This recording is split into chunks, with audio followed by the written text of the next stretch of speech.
Upoznajte Geralta, naočitog lovca bele kose i prodornog pogleda. Nadaleko je čuven zbog cinizma i nepoštovanja autoriteta, muške privlačnosti i harizme, ali on je veštac i svoje moći jača korišćenjem eliksira i redovnim vežbanjem. Također je briljantan borac i nemilosrdan ubica. On će vas voditi kroz posljednju želju, zbirku pripovedaka nastalih prepričavanjem nekih od najpoznatijih narodnih bajki, koje su izmenjene do granice neprepoznatljivosti i začinjene elementima strave i užasa. U njima se veštac, Geralt iz Rivije, susreće s rodoskrvnim kraljevima i njihovim nemrtvim kćerkama, o svetoljubivim džinima, vrištavim harpijama, vampirima koji sahu od ljubavi i obeshrabrenim zlim dusima. Ali prvi utisak često prevari, jer nije svaka čudovišna pojava zla, kao što ni svaka lepota nije dobra, a u svakoj bajci postoji zrno istine.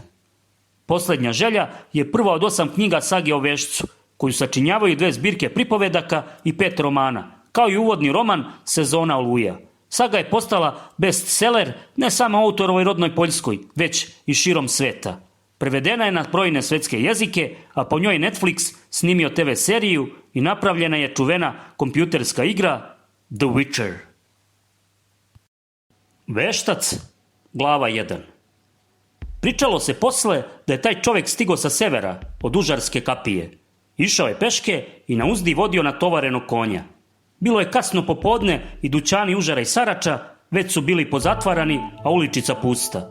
Bilo je toplo, a on je na sebi imao crni plašt prebačen preko ramena. Privlačio je pažnju. Zaustavio se pred gostionicom stari Narakort, postajao koji trenutak, osluškivao vrevu glasova. Krčma je, kao i uvek u to doba, bila puna ljudi. Neznanac nije ušao u stari Narakort, povukao je konja dalje niz ulicu. Tamo je bila druga krčma, manja, zvala se Kod Lisca. Bila je prazna. Krčma nije bila na najboljem glasu. Nad buretom kiselih krastavaca krčmar podiže glavu i pogledom odmeri gosta. Ne skidajući sa sebe plašt, neznanac je stajao ispred šanka kruto, nepomično i ćutao. Šta ćeš? Pivo, reče neznanac. Imao je neprijatan glas. Krčmar obrisa ruke o platnenu kecelju i napuni glinenu kriglu. Krigla beše okrnjena. Neznanac nije izgledao staro, ali kosa mu je bila gotovo sasvim bela. Ispod plašta je nosio izlizani kožni prsluk, ušniran pod vratom i na ramenima. Kad je svuko plašt, svi primetiše da za pojasom na leđima nosi mač. Nije u tome bilo ničeg čudnog. U Vizimi su gotovo svi hodali s oružjem, ali niko mač nije nosio na leđima kao luk ili tobolac. Neznanac ne sede za sto među malobrojne goste, već ostade da stoji kraj bureta, gledajući u krčmara prodornim očima. Uze gutlja iz krigle. Tražim sobu za konačenje. Nema, proguđa krčmar, gledajući u čizme gosta prašnjave i kaljave. U starom Narakortu pitaj. Radije bih ovde. Nema, krčmar je konačno prepoznao akcenat neznanca. Bio je to Riv. Platit ću dobro, reče neznanac tiho, gotovo nesigurno. I upravo tada započeo je čitav taj užasan događaj. Jedan dugajlija rošavog lica, koji s neznanca nije skidao natmureni pogled još od časa kada je ovaj ušao u krčmu, ustade i priđe buretu. Dvojica koje su ga pratila stadoše iza na ne više od 2 koraka. Nema mesta, huljo Rivska vucibatino, krklju je rošavi, stojeći odmah uz neznanca. Ovde u Vizimi takvi kao ti nam ne trebaju. Ovo je čestito mesto. Neznanac uze svoju kriglu i odmače se. Pogledao je krčmara, ali ovaj skrenu pogled. Nije mu bilo na pameti da brani jednog riva, uostalom koji uopšte voleo rive. Svaki riv je lopuža, dobacio je rošavi, bazdeći na pivo, beli luk i srdžbu. Čuješ li ti, kopile, šta ja govorim? Ne čuje od balege ušima, reče jedan od dvojice iza, a drugi se grohotom zasmeja. Plaća i gubi se, dreknu rošavi, neznanac ga tek tada pogleda.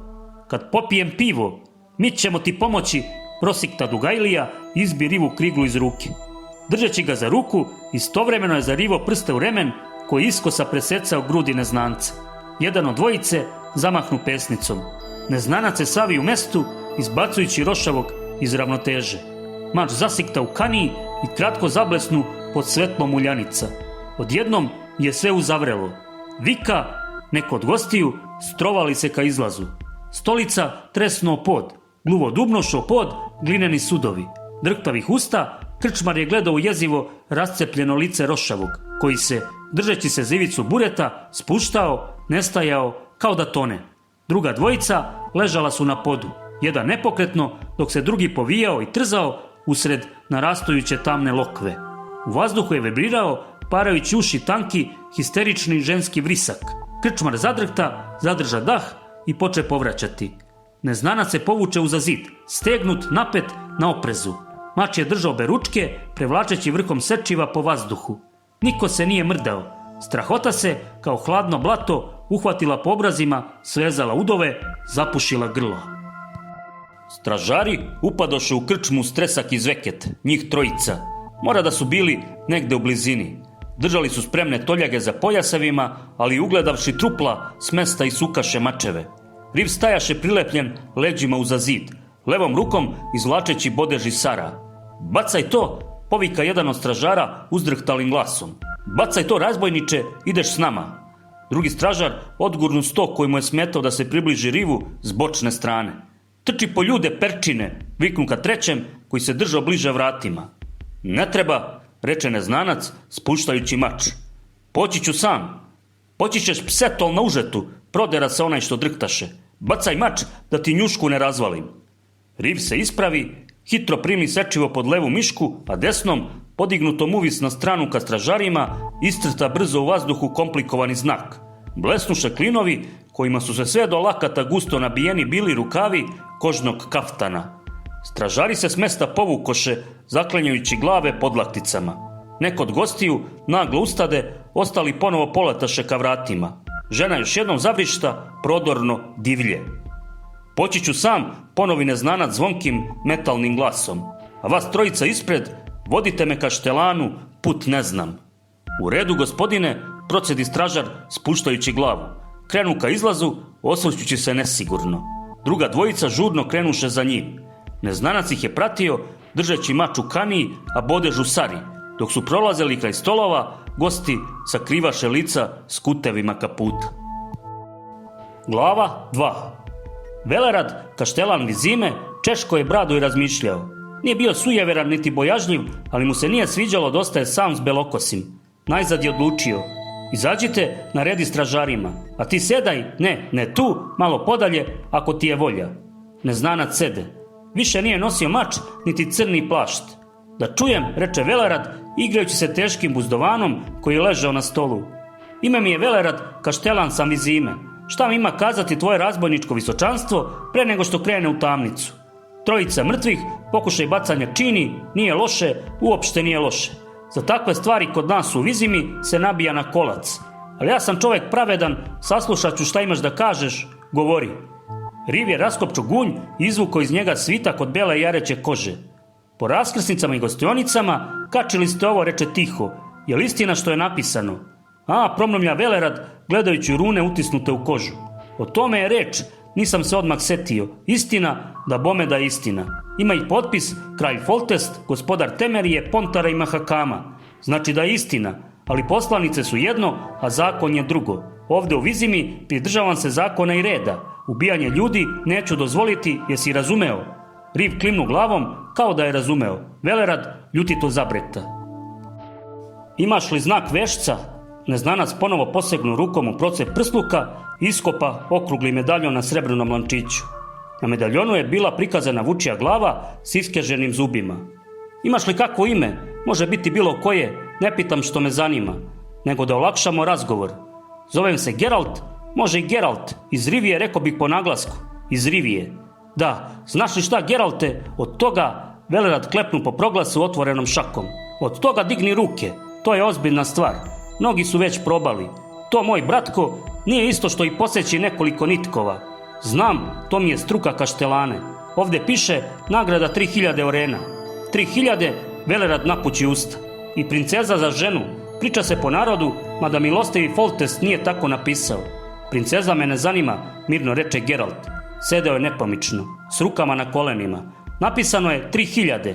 Kakva su vremena došla, uzdahnu kaštelan. Kakva šugava vremena. Pre samo 20 godina, ko bi mogao i pomisliti, makar i pijan, da će takvih profesija biti. Vešci, putujući ubice baziliska, uslužni krotitelji vodenjaka iz Majeva, Geralte, dopuštali su u tvom zanatu pijanje piva. Svakako. Velerad pljesnu rukama. Piva povika, a ti, Geralte, sedaj bliže. Šta me se tiče, pivo je bilo hladno i penasto. Šugava su nastala vremena, Velerad je nastavljao monolog, potežući iz krigle. Namnožilo se svakojake gadosti. U mahakama u planinama sve vrvi od bobolaka. Po šumama su nekad vukovi zavijali, a da vidiš sada aveti borovci nekakvi. Kud god pljuneš, vukodlak ili kakva druga čuma. Po selima rusalke i noćnice otimaju decu. Već ih je na stotine. Bolesti za kakve se nekad nije ni znalo da ti se kosa nakostreši. A sad još i ovo. Odgurnu svitak kože na stolu. Nije ni čudo, Geralte, što je takva potražnja za vašim uslugama. Ovo je kraljevski proglas Kaštelane. Geralt podiže glavu. Znate li detalje? Velerad se nagnu na stolici i skrsti ruke na stomaku. Detalje kažeš? A znam, nije baš da su iz prve ruke, ali iz dobrih su izvora. Upravo to mi i treba. Uporan si kako hoćeš. Slušaj me sad. Velerad popi pivo i stiša glas. Još kao kraljević za vladavine svoga oca, staroga Medela, naš milostivi Foltest pokazivao nam je šta sve ume. A umeo je mnogo toga. Računali smo da će ga s vremenom proći, ali onda, nedugo nakon krunisanja, odmah po smrti staroga kralja, Foltest je samog sebe prevazišao. Svima su nam redom vilice popadale. Ukratko da kažem, svoje rođenoj sestri Adi napravio dete. Ada beše mlađa od njega, stalno su se držali zajedno, ali ko bi mogao posumnjati? Eto, jedino možda kraljica. Uglavnom, gledamo, a eto Ade sebo ovolikim stomakom, a Foltest poče govoriti o venčanju. S rođenom sestrom, razumeš li, Geralte, situacija beše napeta ko struna, jer je Vizimir iz Novigrada mislio za Foltesta da da svoju dalku. Poslo i zaslanike, kad tamo drž kralja za ruke i noge da ne poleti i ne rastera izaslanike. Dobro je za nas, te uspesmo, inače bi nam uvređeni Vizimir svima creva prosuo. Onda nam, sve uz pomoć Ade, koja je na brata uticala, pođe za rukom da Balavca odvratimo od svadbe. No onda se porodi Ada, kad joj je vreme bilo, razume se. A sada slušaj, ovde sve počinje. To što se rodilo nije mnogo ljudi videlo. Jedna babica skočila iz prozora kule i ubila se. Drugoj se pamet pomutila, te je dan danas brljiva. Sudim tako da nad kopile nije bilo previše naočito. Bilo je žensko. Uostalom, umrla je odmah, rekao bih da se nikom nije žurilo da podveže pupak. Ada na svoju sreću nije preživjela porođaj, a onda, bratko moj, Foltest još jednom ispade budala. Nad kopile je trebalo spaliti ili, šta ja znam, zakopati ga negde u pustari, a ne čuvati ga u sarkofagu u podzemlju dvorca. Kasno je sad za tumačenja, Geralt podiže glavu. U svakom slučaju, trebalo je zvati nekog od znajućih. Misliš li na one mamipare sa zvezdicama na šeširima? A nego šta, sjatilo ih se na desetine, ali tek kasnije, kad je već bilo jasno šta u tom sarkofagu leži i šta iz njega noću izlazi. Ali nije odmah počelo izlaziti, a ne. 7 godina od pogreba bilo je mirno. A onda, jedne noći, kad beše pun mesec, vriska u dvorcu cika pometnja. Šta ima dalje da govorim, znaš i sam, i proglas si čitao. Odojče poraslo u kovčegu i to podobro, a i zubi mu valjano izrasli. Jednom rečju, striga. Šteta pa nisi video leševe, kao ja. Sad bi obilazio Vizimu u širokom luku. Geralt je čutao. Onda je, nastavi Velerad, ko što ti rekoh, Foltest sazvao čitavu gomilu čarobnjaka. Zvečaše jedan preko drugog, umalo se ne pobiše onim svojim motkama što ih nose. Valjda da se odbrane od pasa, ako ih ko nahuška na njih. A huška ih Bog me redovno. Oprosti mi, Geralte, ako o čarobnjacima drugačije misliš s tvojim zanimanjem, sigurno je tako. Ali za mene su to redom badavadžije i budale. Vi vešci među narodom uživate više poverenja. U najmanju ruku ste, da tako kažem, konkretni. Geralt se osmehnu, ne reče ništa. No vratimo se priči. Kaštelan zaviri u kriglu, pa doli piva sebi i rivu. Nekoliki čarobnjaci savjetovaše pametne stvari. Jedan je predlagao da se striga spali zajedno s dvorcem i sarkofagom, drugi je govorio da glavu treba odrubiti jašovom. Ostali su bili složni da joj se glogov kolac zabije u razne delove tela, naravno za dana, kad đavolica spava u kovčegu, izmorena od noćnog zabavljanja. Nažalost, našao se jedan luda nekakva ćelava sa zašiljenom kapom, grbavi pustinjak, koji je isfantazirao da su u pitanju uroci, da se to da otkloniti i da će od strige opet nastati Foltestova curica, lepa ko slika. Kazao je da samo treba presedeti u kripti preko noći i gotovo, svršeno. Posle čega, zamisli samo Geralte kakav je to šupljoglavac bio, ode i provede noć u dvorcu. Nije teško pogoditi, mnogo od njega nije ostalo, jedino kapica i toljaga. Ali Foltes se navrzo na tu ideju kod čičak. Zabranio je svaki pokušaj ubijanja strige i okupio u Vizimi šarlatane iz svih mogućih zabiti zemlje, ne bili strigu pretvorili u princezu. To je tek bila živopisna družina. Neke uvrenute babetine, neki čopavci, štrokavi, bratko moj vašljivi, da te Bog sačuva. I počeše bajati uglavnom nad činijama i bokalima. Naravno, neke su Foltes ili Veće brzo razotkrili, nekoliko čak obesiše na ogradi, ali nedovoljno. Ja bi ih sve redom pobesio. A da je striga za to vreme svaki čas nekog novog umorila, ne mareći za varalice i njihova bajanja, to ne moram ni da ti pričam. A ni to da Foltes više nije živeo u dvorcu. Niko više tamo nije živeo. Velerad stade načas i uze piva. Veštac je ćutao. I tako se to vuče, Geralte, evo 6 godina, jer ono što se rodilo ima već oko 14 leta. Imali smo za to vreme i malo drugih problema. Tukli smo se s Vizimirom iz Novigrada, ali s valjanim opravdanim razlozima, zbog pomeranja graničnih stubova, a ne zbog tamo nekih ćerki ili rodbinskih veza. Foltes, uzgred budi rečeno, već ponekad zucne o ženidbi i pregleda ponude što nam šalju sa susednih dvora, a doskoro bi ih bacao niz klozet. Ali ne prođe dugo, pa ga opet uhvati ta manija, te onda pošalje konjanike da traže nove čarobnjake. Čak je i nagradu obećao 3000, na što se skupilo nekoliko blesa, lutajućih vitezova, čak i jedan čobančić kreten, što su ga znali svi okolo, nek mu je laka crna zemlja. A striga je dobro, samo što svaki čas nekog prikolje. Nekako se naviknemo, a od tih junaka, što bi da iskinu čini, ipak ima neke vajde, jer beštija može da ždere tu na mestu i ne tumara nikud van dvorca. A Foltes sagradio novu palatu, lepu sasvim. 6 godina, Geralt podiže glavu. 6 godina niko da reši problem. A šta ćeš? Velerad prodorno pogledao vešca. Jer problem se sigurno ne može ni rešiti i s tim se treba pomiriti. Govorimo o Foltestu, našem voljenom i milostivom vladaru, koji dalje prikucava te proglase po raskrsnicama, samo što voljnih ima sve manje. Nedavno se istina našao jedan, ali je tražio 3000 isključivo unapred. Tog smo strpali u džak i bacili u jezero. Prevaranata ne manjka, naprotiv, složio se Kaštelan, ne skidajući pogled s vešca. Zato kad dođeš u dvorac, ne traži zlato unapred, ako tamo uopšte i kreneš. Krenuću, da bome, tvoja stvar, ne zaboravi ipak na moj savjet. Ako pak bude reči o nagradi, skoro se počelo pričati o drugom njenom delu. Spomenuo sam ti princeza za nevestu. Ne znam ko je to izmislio, ali ako striga izgleda ko što se priča, onda je šala izuzetno gruba. Međutim, opet su se našli lupeži što poletaše do dvorca, čim se vest pronela o prilici da se upadne u kraljevsku porodicu. Konkretno, dvojica obućarskih šegrta. Otkud su obućari toliko glupi, Geralte? Ne znam. A šta je s vešcima Kaštelane? Jesu li oni pokušali? Bilo ih je nekoliko, nego šta. Ali kad bi čuli da sa strige treba skidati uroke, a ne ubiti je, najčešće su slegali ramenima i odlazili. I zbog toga je poraslo moje poštovanje prema vešcima, Geralte. No posle je pristigao jedan, mlađi je bio od tebe. Imena mu se ne sećam, ako ga je uopšte i rekao. Taj je pokušao. I zubata princeza razvlačila je njegovu utrobu na sve strane. Geralt klimnu glavom. I to su svi. Bio je još jedan. Velerad je začutao na trenutak. Veštac ga nije požurivao. Da, izgovori najzad Kaštelan.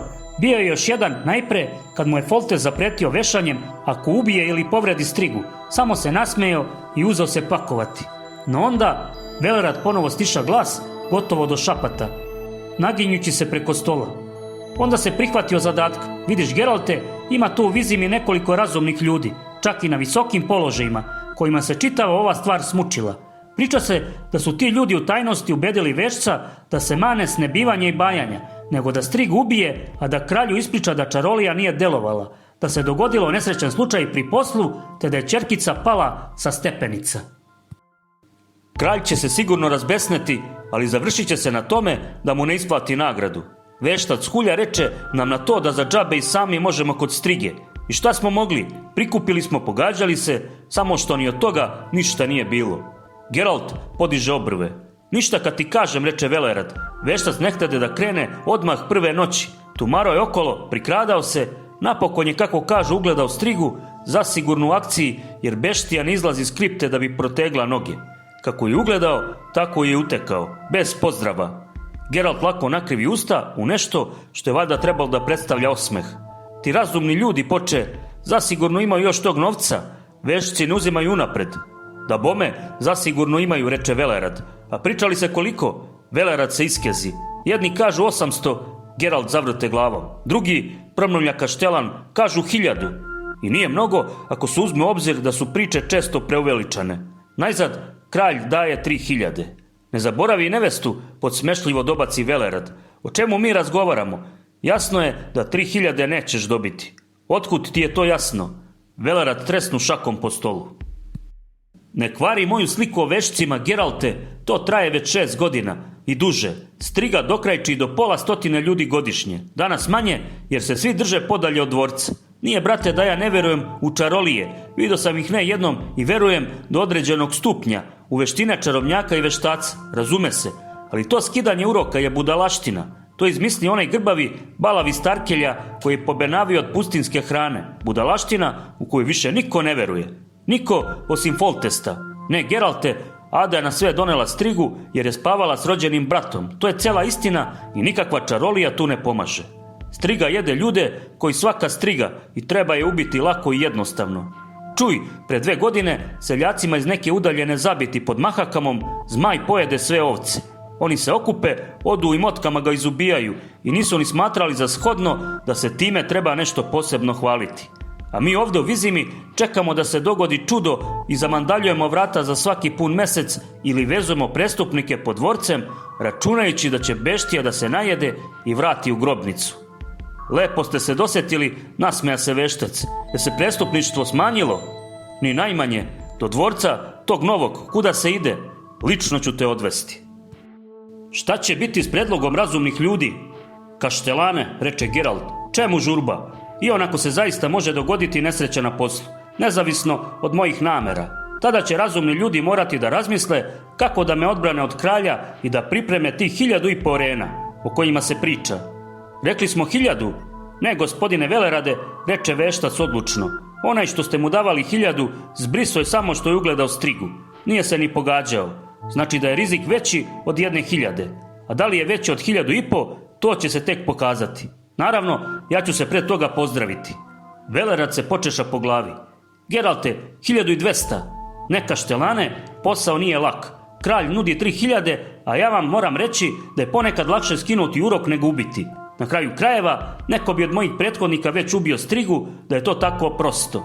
Mislite da su dozvolili da ih zakolje samo zato što su se plašili kralja?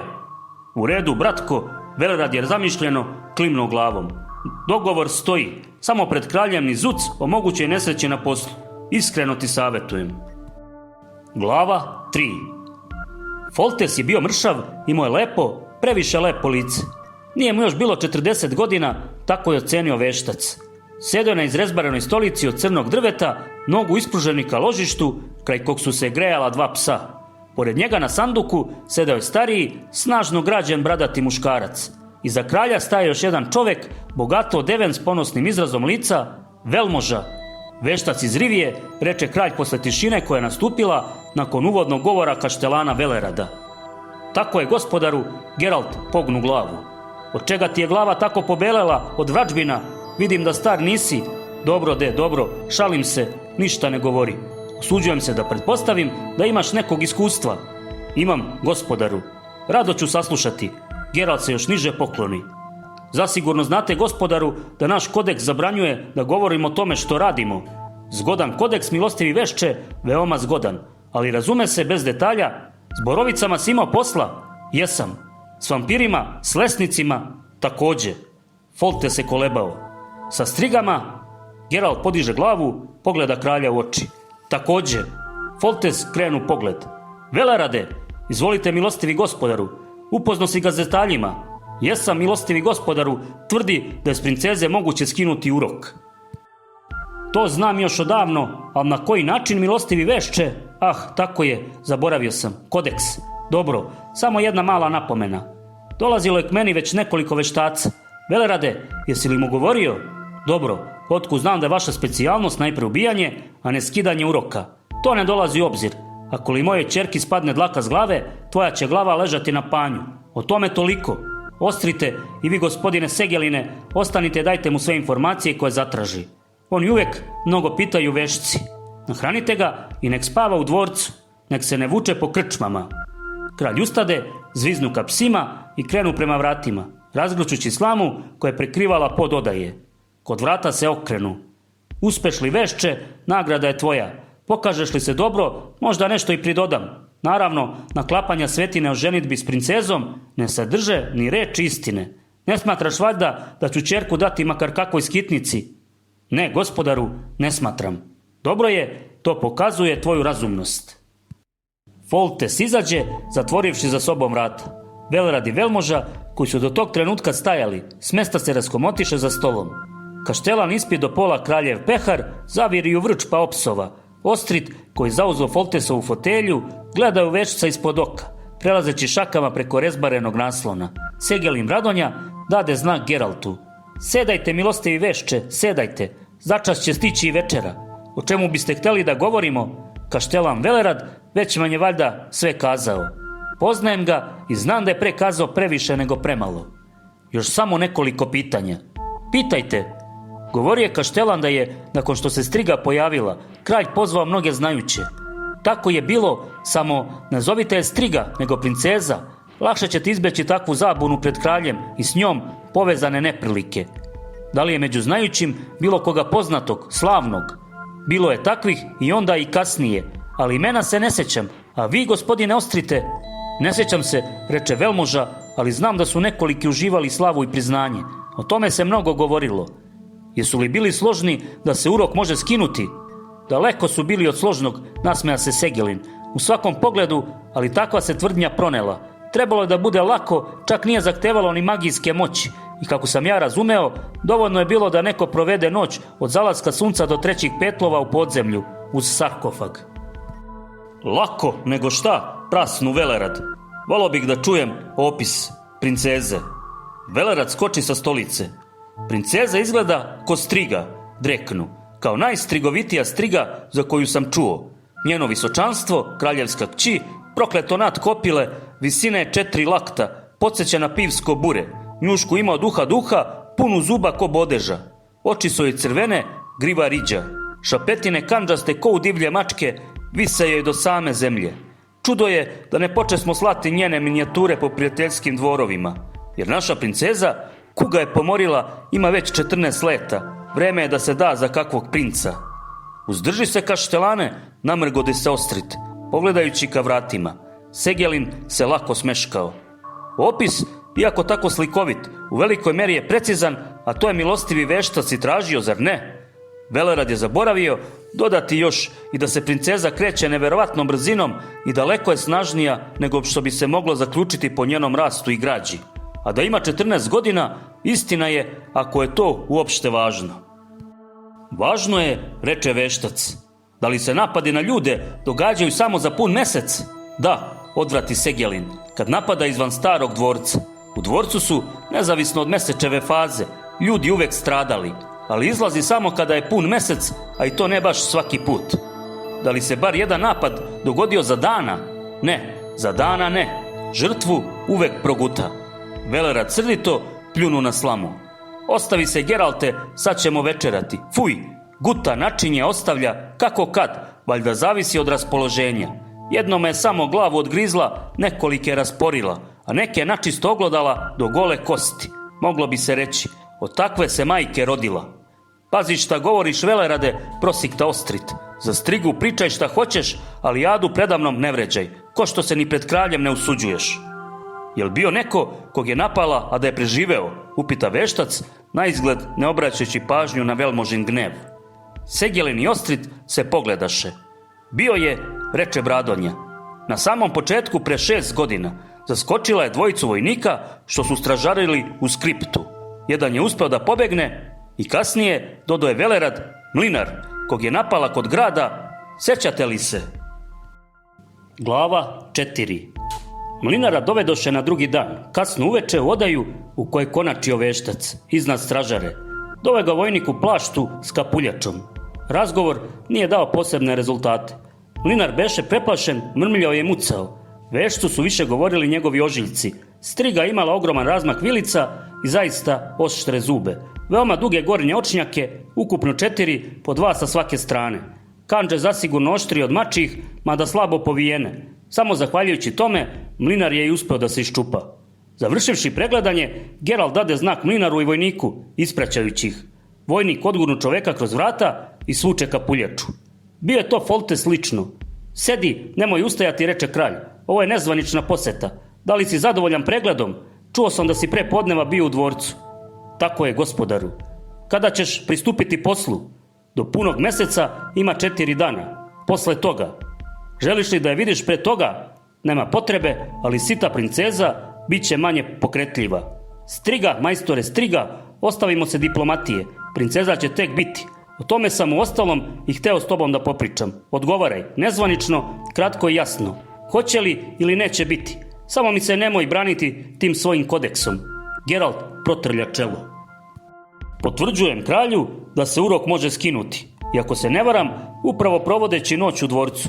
Treće pevanje petla, ako zatekne strigu izvan sarkofaga, otklonit će urok. Tako se sa strigama obično postupa. Tako jednostavno? Nije to jednostavno, prvo treba preživeti noć. Moguće su i odstupanje od norme, na primer, nekad nije dovoljna jedna noć, već 3 i to zaredom.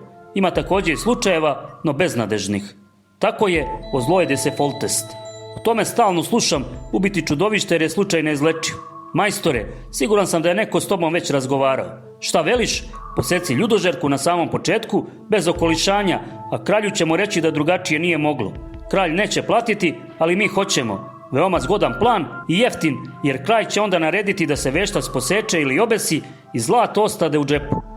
Kralj će bezuslovno narediti da se veštac pogubi. Namršti se Geralt. Foltest je dugo gleda u oči Riva. Kralj ne zna, reče konačno, ali neka veštac ipak računa na takvu mogućnost. Sada je Geralt začutao. Nameravam da uradim šta je u mojoj moći, reče posle kratke tišine. Ali ako pođe po zlu, morat ću da branim sopstveni život. Vi biste, gospodaru, također morali da računate na takvu mogućnost. Foltest ustade. Ne razumeš me, nije o tome reč. Jasno je da ćeš je ubiti ako postane vruće. Dopadalo se to meni ili ne, jer u protivnom će ona ubiti tebe. To je sigurno i neizbežno. Ne razglašavam tako, ali ne bih kaznio nikog ko bi ubio u sopstvenoj odbrani. Ali ne dopuštam da bude ubijena bez pokušaja da se spase. Već su pokušali da zapale stari dvorac, gađali su je strelama, kopali rupe, podmetali mreže i zamke. Sve dok nekolicinu nisam obesio.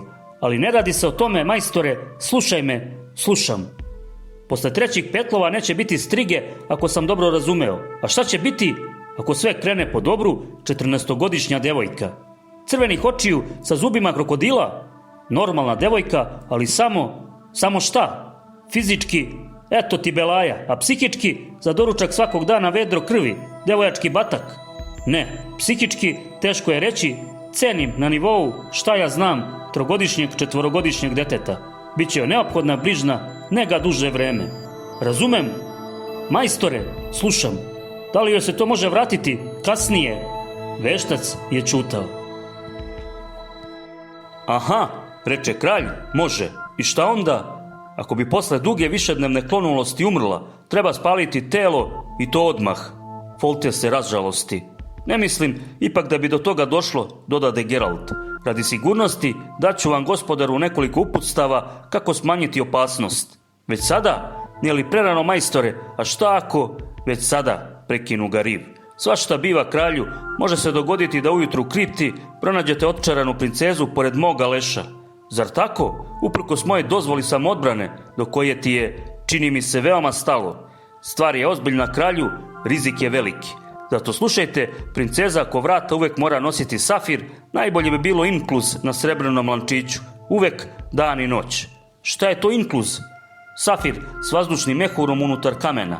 Pored toga, u odaju koje bude spavala s vremena na vreme, treba paliti grančice smreke, zaika i leska u kaminu. Foltest se zamislio. Hvala ti na savjetima, majstore, upotrebit ću ih ako... A sada ti mene slušaj pažljivo. Ako zaključiš da je slučaj beznadežan, ubićeš je. Ako skineš urok, a devojka ne bude normalna, budeš li imao i trunku sumnje da si u potpunosti uspeo i onda je ubij. Ne boj se, ništa ti ne preti s moje strane. Vikaću na tebe pred ljudima, isteraću te iz dvorca i iz grada i to je sve. Nagradu naravno nećeš dobiti. Možda nešto iskamčiš, znaš od koga. Za trenutak su ćutali. Geralte, Foltes se prvi put vešcu obrati imenom. Molim, koliko istine ima u pričama da je dete takvo jer je Ada moja sestra? Ne mnogo. Uroci nastaju tako što ih neko baci. Nijedna kletva ne nastaje sama. Ali mislim da je vaša veza sa sestrom bila uzrok čini pa i takvog ishoda. Tako sam i mislio, tako su govorili i neki od znajućih, mada nisu svi. Geralte, otkud nastaju takve stvari, uroci, magija? Ne znam, kralju, znajući se bave proučavanjem uzroka tih pojava. Za nas vešce, dovoljno je znanje da takve pojave može izazvati usredsređena volja. Kao i znanje kako je suzbiti, ubijati, najčešće. Za to nas u ostalom najčešće plaćaju. Rijetki su oni koji žele skidanje uroka kralju. Po pravilu, ljudi jednostavno žele da se sačuvaju od opasnosti. Ako pak čudovište ima ljude na savesti, onda se pojavljuje i motiv osvete. Kralj je ustao, načinio nekoliko koraka podaji, zastao kraj veščevog mača koji je visio na zidu. Ovim, pitao je ne gledajući u Geralta. Ne, ta je za ljude. Čuo sam. Znaš li šta, Geralte, poći ću s tobom u kriptu. Nikako. Folte se okrenu, oči mu zablistaše. Znaš li ti, čarobnjače, da ja nisam ni video, ni kad se rodila, a ni i posle. Bojao sam se, a možda je nikad i neću vidjeti. Nije li tako? Pa da imam pravo da je vidim, makar kad je budeš ubijao. Ponavljam, nikako. To bi značilo sigurnu smrt, uključujući i mene. Ako bih oslabio pažnju, volju, ne kralju. Folte se okrenu i krenu ka vratima. Geraltu se za trenutak činilo da će izaći bez reči i pozdrava, ali kralj se zaustavio i pogledao ga. Budiš poverenje, reče, i pored toga što znam da nisi cvećka. Pričali su mi šta se dogodilo u krčmi. Siguran sam da si ubio te lupeže samo radi priče, da bi uzbudio ljude, mene. Meni je jasno da si ih mogao savladati bez ubijanja. Bojim se da nikad neću saznati da li odlaziš da spaseš moju ćerku ili da nju ubiješ. Ali mirim se s tim. Moram tako. Znaš li zašto? Geralt ne odgovori. Jer mislim, reče kralj, mislim da ona pati. Je li istina? Veštac uperi u kralja svoj prodorni pogled. Nije potvrdio, nije klimnuo glavom, nije načinio ni najmanji gest, ali Foltes je znao je odgovor. Glava 5. Geralt posljednji put pogleda kroz prozor dvorca. Sumrak se brzo spuštao. Iza jezera su treperala nejasna svetlavi zime. Oko dvorca je bilo pusto, pojas ničije zemlje kojim se grad proteklih 6 godina branio od opasnog mesta, ne ostavljajući ništa osim ruševina, trulih greda i ostatka škrbavog palisada, koji izgleda niko nije imao računa da rasturi i prenese. Najdalje, na sasvim suprotnu stranu naselja, svoju rezidenciju preneo je sam kralj. Ispupčena kula njegovog novog dvorca crnila se u daljini pred pozadinom sve tamnijeg neba. Veštac se vrati do prašnjavog stola, za kojim se u jednoj od praznih opljačkanih odaja, ne žureći mirno i marljivo pripremao. Znao je da ima dosta vremena. Striga neće napustiti kriptu pre ponoći. Na stolu je pred sobom imao malu okovanu škrinju. Otvori je, unutra su, tesno poslagano pregradicama obloženom suvom travom, stajale bočice od tamnog stakla. Veštac ih izvuče 3. Spoda podiže duguljasti zavežljaj, debeo, omotan ovčijom kožom i opasan kaiševima. Veštac razvi zavežljaj i izvadi mač s ukrašenim rukohvatom i sjajne crne korice, prekrivene redovima runa i simbola. Obnaži sečivo koje je sevnulo čisto kao ogledalo. Bilo je od čistog srebra. Geralt prošaputa basmu, ispi jednu flašicu za drugom, nakon svakog gutljaja spuštajući levu ruku na držku mača. Potom, čvrsto se umotavši u svoj crni plašt, sede na pod. U odaji nije bilo stolica, ko što ih ni u čitavom dvorcu nije bilo. Sedeo nepomično, zatvorenih očiju. Njegovo disanje, najpre ravno, odjednom postade ubrzano, promuklo, nemirno. A onda se potpuno zaustavi.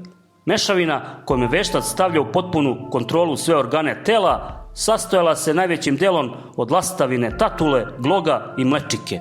Ostali njeni sastojci nisu imali imena ni u jednom ljudskom jeziku. Za čoveka koji nije, poput Geralta, bio naviknut na nju od samog detinjstva, bio bi to smrtonosan otrov. Veštac naglo okrenu glavu. Njegov sluh u tim trenucima izoštren preko svake mere, s lakoćom u tišini ulovi šum koraka u koprivama obraslom dvorištu. To nije mogla biti striga, bilo je isuviše rano. Geralt zabaci mač na leđa, sakri zaveže u ložište oronulog kamina i tiho, poput slepog miša, sjuri niz stepenice. U dvorištu je još uvijek bilo dovoljno svetlo da je čovek koji je dolazio mogao vidjeti lice veštica. Taj čovek bio je to Ostrit. Naglo se povuče nehotični izraz zaprepašćenja i odvratnosti, iskrivi mu usta.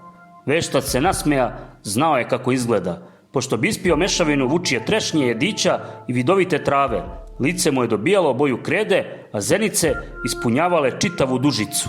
Ali mešavina mu je omogućavala da vidi i kroz najgušći mrak. Ostrit se brzo obuzdao. Već izgledaš kao leš čarobnjače, reče. Mora biti od straha, ali ne boj se, donosim ti pomilovanje. Veštac ne odgovori. Čuješ li šta ti govorim, rivski vidaru? Spasen si i bogat. Ostrit odmeri u ruci veliku vreću i baci je Geraltu pred noge. 1000 orena, uzmi ih, sedi na konja i nestani odavde. Riv je i dalje ćutao. Ne beči se na mene, Ostrit povisi glas. I ne traći mi vreme, ne mislim stajati ovdje do ponoći. Zar ne razumeš? Ne tražim od tebe da skidaš uroke. Ne, nemoj misliti da si pogodio. Ja nisam s Veleradom i Segelinom. Neću ni da je ubiješ. Treba jednostavno da se izgubiš, sve treba da ostane kako jeste. Veštac se nije pomerao. Nije hteo da velmoža vidi kako su u tom času ubrzani njegovi pokreti i njegove reakcije. Mrak je padao brzo i to mu je odgovaralo, jer je čak i polumrak sumraka bio previše svetao za njegove raširene zenice. A zbog čega to, gospodine, sve treba da ostane kako jeste? Pitao je, trudeći se da polako izgovara svaku reč. Tebe se to ni vraški malo ne tiče, Ostrit ponosno uzdiže glavu. A može biti da već znam. Zanimljivo, ako striga još više do zlogrdi narodu, lakše će biti Foltesta smaknuti s trona. Ako se kraljevsko ludilo do srži ogadi velmožama i svetini, zar ne? Prolazio sam, dolazeći do vas, kroz Redanju i Novigrad. Tamo se mnogo govori o tome kako neki ljudi u Vizimi, u kralju Vizimiru vide spasitelja i pravog monarha. Ali meni se, gospodine Ostrite, ne tiču ni politika, ni nasledstvo trona, niti bilo kakvi dvorski prevrati. Ja sam ovdje da bih završio posao, zar nikad niste čuli za osjećanje obaveze i obične čestitosti, za profesionalnu etiku? Pazi kome se obraćaš ti, skitnico, besno povika Ostrit, spuštajući ruku na dršku mača. Dosta mi je toga, ne raspravljam se ja s bilo s kim. Vidi ti njega, etika, kodeks i moral. I ko to govori? Razbojnik koji jedva da je stigao, a već je pobio ljude, koji se pred Foltestom saginjao u naklon, a za njegovim se leđima cenkao s Veleradom ko plaćeni ubica. I ti si se usudio da se kočoperiš, bedni lakeju, da izigravaš znajućeg, maga, čarobnjaka, ti šugavi vešče. Marš odavde da ti oštricom njušku ne prepolovim. Veštac nije ni zadrktao, stajao je mirno. Vi odlazite, gospodine Ostrite, reče, pada mrak. Ostrit se povuče korak unazad i munjevito izvuče mač. Sam si tražio, čarobnjače, ubiću te, neće ti pomećiti tvoji trikovi, kod sebe imam kornjačin kamen. Geralt se nasmejao. Verovanja u moć kornjačinog kamena bila su pogrešna koliko i opšte prihvaćena, ali veštac nije mislio da troši snagu na kletve, niti da izlaže srebrni mač dodiru s mačem Ostrita. Savi se pod oštricom koja se okretala i pesticom i srebrnim nitnama mažetne udari velmožu u slepočnicu. Glava 6. Ostrit je ubrzo došao svesti, kolutao je očima u potpunom mraku. Primetio je da je vezan. Geralta, koji staje odmah pored, nije video, ali shvatio gde se nalazi i zajaukao je, otegnuto i zastrašujuće. Umukni, reče veštac, dovući ćeš je pre vremena. Ti prokleti ubico, gde si, podlače, s mesta me odvezuj, visit ćeš zbog ovoga, kučkin sine. Ćuti. Ostrit je teško disao. Pustit ćeš je da me proždere, svezanog, pitao je tiho, dodajući skoro šapatom i gadnu psovku. Ne, reče veštac, pustit ću te, ali ne sada. Huljo, zasikto je Ostrit, da bi odvukao strigu. Da. Ostrit je učutao, prestao je da se otima, mirno je ležao. Vešče, da. Istina je da sam teo da smaknem Foltesta, i ne ja jedini, ali ja sam jedini želeo njegovu smrt. Želeo sam da umre u mukama, da izludi, da živ skapa. Znaš li zašto? Geralt je čutao. Voleo sam Adu, kraljevu sestru, kraljevu ljubavnicu, kraljevu devu. Voleo sam je. Jesi li tu, vešče? Jesam. Znam što sada misliš, ali nije tako. Veruj mi, nisam bacao nikakve uroke. Ne razumem se ni u kakva bajanja. Jednom sam samo iz besa izgovorio, jednom samo, vešče, slušaš li me? Slušam. To je bila njegova majka, stara kraljica. To je sigurno bila ona. Nije mogla da gleda kako on i Ada. Nisam to bio ja, samo sam jednom, znaš, pokušao da je odgovorim, ali Ada, vešče, pomračilo mi se i rekao sam, vešče, jesam li to bio ja? Ja, to više nije važno. Vešče, jel ponoć blizu? Blizu je. Pusti me ranije, daj mi više vremena. Ne. Ostrit nije čuo škripanje podignute grobne ploče, ali veštac jeste. Savio se i bodežom rasekao velmožine veze. Ostrit nije čekao ni na kakve reči. Skočio je, nespretno je sav ukočen odšepao i potrčao. Njegov pogled već se bio navikao na mrak, te lako video put koji od glavne dvorane vodio ka izlazu. Ploča koja je blokirala ulaz u kriptu izletela je u stresak. Sakriven iza stepeništa, Geralt je ugledao nakaznu pojavu strige, kako lako, brzo i nepogrešivo juri tragom bata Ostritovih čizama u daljini. Od strige nije dolazio ni najmanji zvuk. Jeziv drhtav, ludački vrisak prolomio se kroz noć, uzdrmo je stare zidove i trajao, podižući se i spuštajući, vibrirajući. Veštac nije mogao tačno da utvrdi razdaljinu, njegov izoštreni sluh je varao, ali bio je siguran da je striga brzo stigla do Ostrita, isuviše brzo. Izašao je nasred sale i stao baš kraj ulaza u kriptu. Zbacio sa sebe plašt. Pomirio je pleća, ne bi li popravio položaj mača. Navuko je rukavice. Imao je još malo vremena. Iako sita, još od prethodnog uštapa, znao je da striga neće tako brzo ostaviti Ostritov leš. Srce i jetra bili su za nju najvrednije zalihe hrane za nadolazeće stanje letargije. Veštac je čekao. Do svitanja je, kako je sračunao, ostalo oko 3 sata. Pevanje petla samo bi ga moglo zbuniti. U blizini i tako verovatno nije ni bilo ni jednog petla. Čuo ju je. Kretala se sporo, vukući se po kamenom podu. A onda ju je ugledao. Opis je bio tačan. Oko neproporcionalno velike glave, nasađene na kratki vrat, vijorio se orel, crvenkaste zamršene kose. Oči su je svetlale u mraku poput 2 draga kamena. Striga je stajala nepomično, zagledana u Geralta. Naglo razjapi čeljusti, kao da se hvali nizovima belih, šiljatih zuba, a onda škljosnu donjom vilicom, u škripu koja je podsjećala na zatvaranje sanduka. I odmah skoči iz mesta bez zaleta, zamahujući na vešca u krvavljenim kandžama. Geralt je odskočio u stranu i zavrteo se u munjevitoj pirueti. Striga se očešala od njega i ona se zavrtela, kandžama sekući vazduh. Nije izgubila ravnotežu, napala je ponovo, s mesta iz poluokreta, škljosnuši zubima tik uz Geraltove grudi. Riv odskoči na drugu stranu, 3 puta promenivši pravac u fijukavim okretanjima i zbuni strigu. Odskakujući snažno, mada bez zamaha, udar je u glavu srebrnim klinovima, postavljenim s gornje strane rukavice na zglobovima. Striga je zastrašujuće zarikala, ispunivši dvorac, dobujući mehom. Pala na zemlju, obamrla i počela zavijati potmulo, zlokobno, besno. Veštac se zlobno nasmeši. Prva proba je, kao što je i računao, prošla uspešno. Srebro je bilo pogubno za strigu, kao i za većinu čudovišta koja su nastala urokom. Mogućnost je dakle postojala, beštija je bila kao i sve druge, a to mu je moglo garantovati uspešno skidanje uroka, dok mu je srebrni mač pak mogao garantovati život. Striga nije žurila s narednim napadom. Ovog puta približavala se lagano, kezeći očnjake, odvratno balaveći. Geralt se povukao, kretao se u polukrugu, pažljivo koračajući, ubrzavajući i usporavajući korake, te koncentrisao je strigu, otežavao je njenu pripremu za skok. Dok je hodao, veštac je izvlačio dugačak, tanak, jak lanac s tegom na vrhu. Lanac je bio od srebra. U trenutku kad se striga zgrčila i skočila, lanac je zazviždao kroz vazduh i savijajući se poput zmije, za tren oka se obotao oko ramena, vrata i glave čudovišta. Striga se sunovratila u skoku, ispuštajući pisak koji para uši.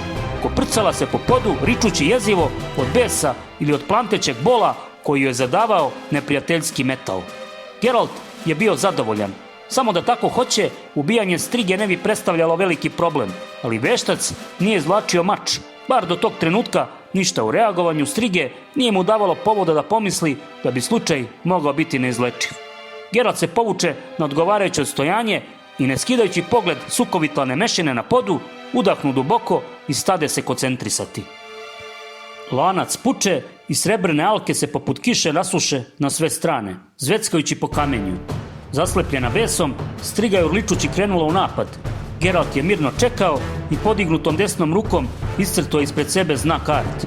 Striga je odletela nekoliko koraka unazad kao udarena maljem, ali ostala je na nogama. Ispružila je kandže, pokazivala je očnjake. Njena kosa digla se uvis i zavijorila se, kao da je hodala kroz snažan vetar. Teško krkljajući, polako se kretala, ipak se kretala. Geralt se uznemirio, nije očekivao da znak sasvim parališe strigu, ali nije se nadao i da će beštija taj otpor tako lako savladati. Nije mogao predugo da drži znak, to ga je suviše iscrpljivalo, a striga se nalazila na ne više od 10 koraka od njega. Naglo je skinuo znak i odskočio u stranu. Kao što je očekivao, iznenađena striga poletala je napred, izgubila ravnotežu, srušila se. Klizala po podlozi i skotrljala se niz stepenice, pravo ka otvoru koji je zjapio u podu i vodio ka ulazu u kriptu. Iz dubine se razleglo pakleno zavijanje. Da bi dobio na vremenu, Geralt se pope na stepenice koje su vodile do galerije. Nije prešao ni pola puta kad je striga iskočila iz kripte, jureći kao ogromni crni pauk. Veštac je sačekao da krene za njim uza stepenice, a onda preskoči ogradu i slete dole. Striga se okrenula na stepenicama, odskočila i poletala ka njemu u neverovatnom, više od 10 metara dugačkom skoku. Nije se tako lako dala zavesti njegovim okretima, 2 puta su njene kandže zaparale ribov kožni prsluk. Ali ponovni, očajnički snažni udarac srebrnih šiljaka rukavice odbacio je strigu pokolebao je. Geralt je u sebi osjećao nadolazeći bes. Lagano se zanjihao, izvio se unazad i snažnim udarcem noge u bok oborio beštiju. Rika, koja se sada začula, bila je glasnija od svih prethodnih. Malter je počeo da spada s tavanice. Striga je ponovo skočila, drhteći od neobuzdane zlobe i želje za ubijanjem. Geralt je čekao. Već je bio isukao mač, u vazduhu je njime opisivao krugove, gledajući da se pokreti mača ne poklapaju s ritmom i tempom njegovih koraka. Striga nije skočila, polako se približavala, prateći pogledom svetli trak sečiva. Geralt se iznenada zaustavio, ukočio se, držeći podignut mač. Zbunivši se, i striga je stala. Veštac je mačem sporo opisao polukrug i načinio korak ka njoj. Zatim još jedan, a onda je skočio obrćući mač iznad glave. Striga se skupila, povukla se krivudajući, a Geralt je ponovo bio blizu. Mač mu je svetlucao u ruci. Veščeve oči zapalile su se zloslutnim sjajem, iza stisnutih zuba probio se promukli urlik. Striga se ponovo povukla, odgurnuta snagom koncentrisane mržnje, besa i žestine kojim je zračio napadač i koji su tukli ka njoj u talasima, prodirući joj u glavu i utrobu. Preneražena do bola od osjećanja do tog časa nepoznatog, ispustila je drhtavi tanki pisak, okrenula se u mestu i dala se ludačko bežanje ka mračnom lavirintu dvorskih hodnika. Geralt je stajao na sred sale i drhtao od jeze. Sam dugo je potrajalo. Mislio je, pre nego što je taj ples na ivici bezdana, taj stravični ludački balet, dospeo do očekivanog rezultata i omogućio mu da postigne psihičko jedinstvo s protivnikom i da dopre do onih slojeva koncentrisane volje koje je ispunjavala strigu.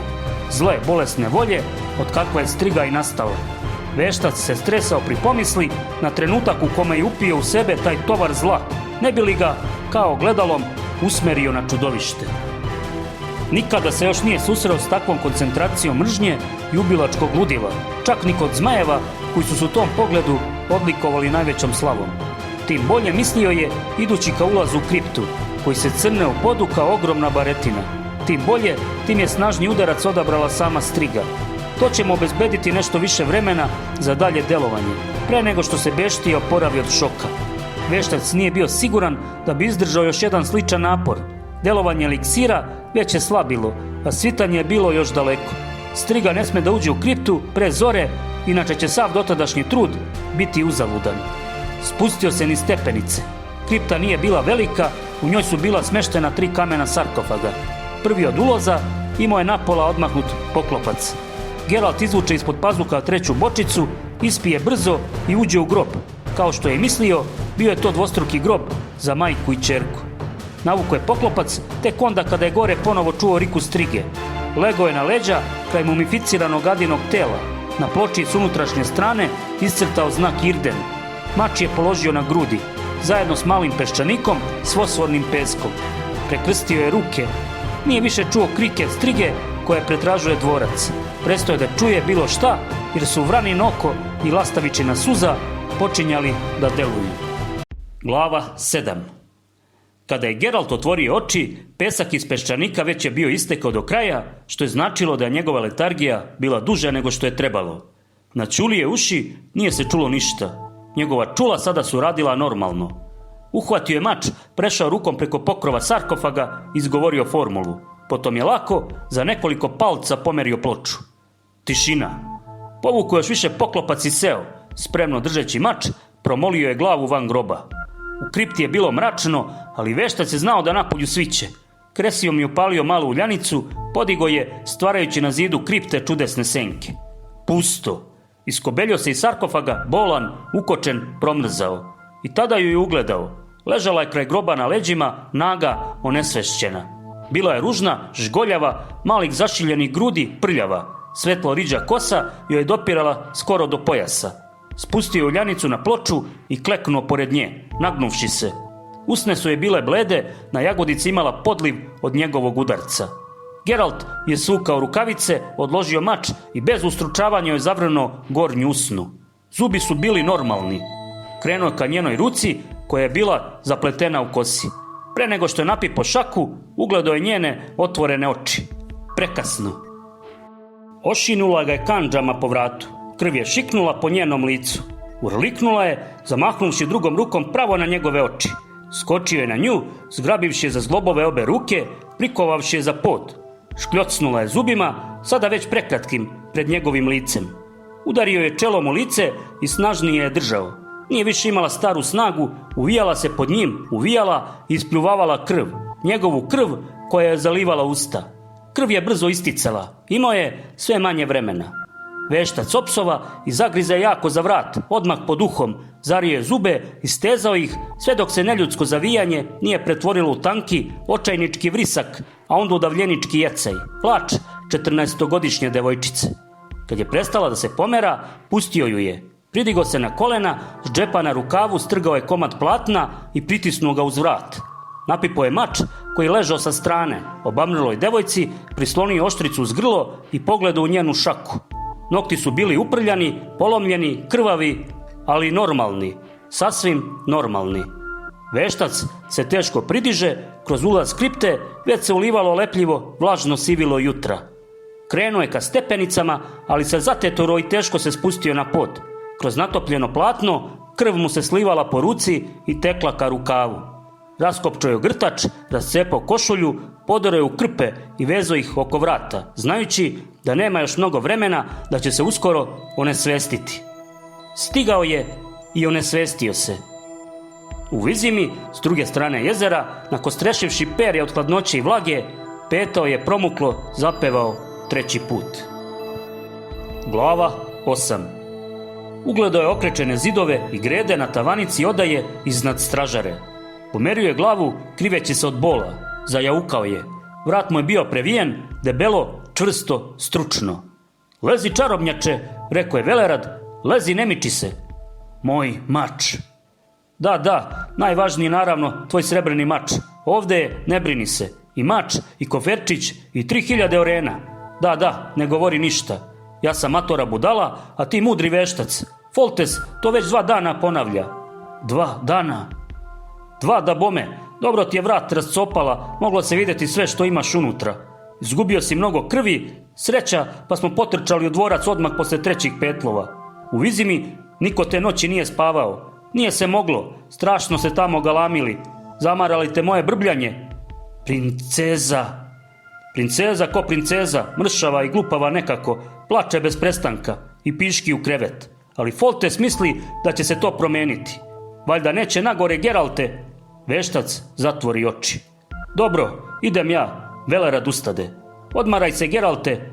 Pre nego što pođem, kaži mi zašto si je zagrizo zubima. Jeli, Geralte? Veštac je spavao.